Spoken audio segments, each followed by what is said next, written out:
आपने कभी ध्यान दिया है, जैसे ही हम भारत की प्राचीन परंपराओं, अवतारों और पुराणों की चर्चा करते हैं, सबसे पहला सवाल यही उठता है, क्या ये सच में हुई घटनाएं थी या सिर्फ प्रतीकात्मक कहानियां?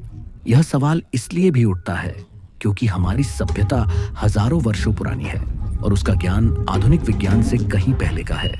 और जब बात होती है भगवान विष्णु के वराह अवतार की, तो यह सवाल और भी गहरा हो जाता है।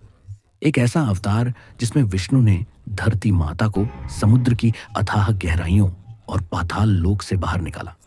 आधुनिक विज्ञान इसे एक मिथक कहता है, एक रूपक, एक कल्पना।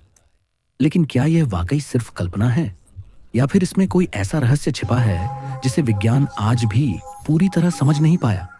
हमारी खोज यहीं से शुरू होती है।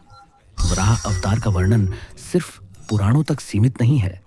ऋग्वेद और अन्य वैदिक ग्रंथों में भी इसका उल्लेख मिलता है, जहां इसे ब्रह्मांडीय संतुलन और सृष्टि की रक्षा का प्रतीक बताया गया है। यहीं पर विज्ञान और अध्यात्म एक दूसरे से टकराते नहीं, बल्कि एक दूसरे को छूते हैं।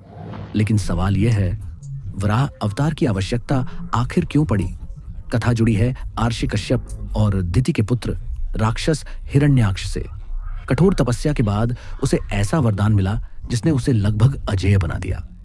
अजेय होने के साथ उसका अहंकार भी बढ़ा। उसने देवताओं को ललकारा, स्वर्ग को चुनौती दी और अंततः धरती माता को उसके स्थान से उठाकर पाताल लोक में डुबो दिया। जरा कल्पना कीजिए, अगर पृथ्वी अपने कक्ष से हट जाए, अगर संतुलन बिगड़ जाए, तो सृष्टि का क्या होगा?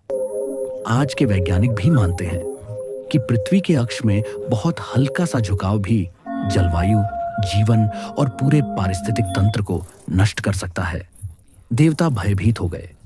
ब्रह्मांडीय व्यवस्था ढहने की कगार पर थी।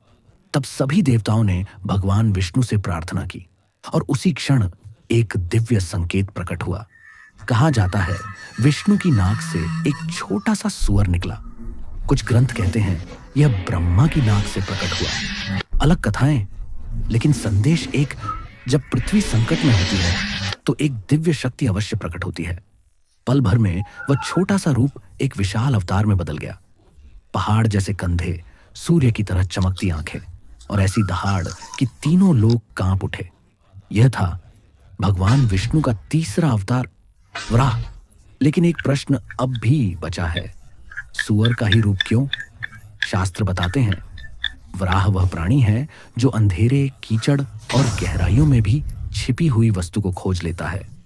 विष्णु को भी धरती माता को बचाने के लिए पाताल लोक की सबसे गहरी परतों में उतरना पड़ा। यह हमें सिखाता है कि जो हमें तुच्छ लगता है वही कभी-कभी सबसे पवित्र कार्य करता है। पाताल लोक में वराह और हिरण्याक्ष के बीच भयंकर संग्राम हुआ। हिरण्याक्ष ने उपहास किया, अहंकार में डूबा रहा। लेकिन यह युद्ध सिर्फ शक्ति का नहीं था, यह था धर्म और अधर्म, संतुलन और अराजकता के बीच अंतिम टकराव। लंबी और भीषण लड़ाई के बाद अहंकार का अंत हुआ। हिरण्याक्ष मारा गया, अत्याचार समाप्त हुआ। लेकिन पृथ्वी अब भी पाताल की गहराइयों में थी। तब वराह ने अपने शक्तिशाली दांतों पर धरती माता को उठाया और उसे उसके सही स्थान पर स्थापित किया। यह दृश्य सिर्फ धार्मिक नहीं, यह सृष्टि के संतुलन का सबसे गहरा प्रतीक है। भूविज्ञान कहता है लाखों वर्ष पहले पृथ्वी जल में डूबी हुई थी। धीरे धीरे प्लेट टेक्टोनिक्स के माध्यम से स्थिर भूमि बनी। तो क्या हमारे अर्षियों ने इसी परिवर्तन को अपनी दिव्य दृष्टि से देखा? आधुनिक विज्ञान भी कहता है कि ब्रह्मांड की शुरुआत अराजक ऊर्जा से हुई और समय के साथ उससे संरचना बनी। बिग बैंग थ्योरी इसी प्रक्रिया की बात करती है। तो सवाल यह है, क्या यह सब सिर्फ संयोग है या फिर हमारे शास्त्र उस सत्य को बयान कर रहे हैं जिसे विज्ञान अलग भाषा में समझ रहा है? वराह अवतार सिर्फ पृथ्वी को उठाने की कथा नहीं, यह है अज्ञान से चेतना की यात्रा। जब मन अंधकार में डूबता है तो भीतर से एक शक्ति जागती है जो हमें ऊपर उठाती है, जैसे वराह ने धरती को उठाया।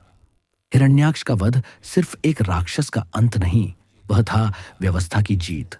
और भले ही विज्ञान इसे पूरी तरह स्वीकार न करे, लेकिन प्रश्न आज भी जीवित है।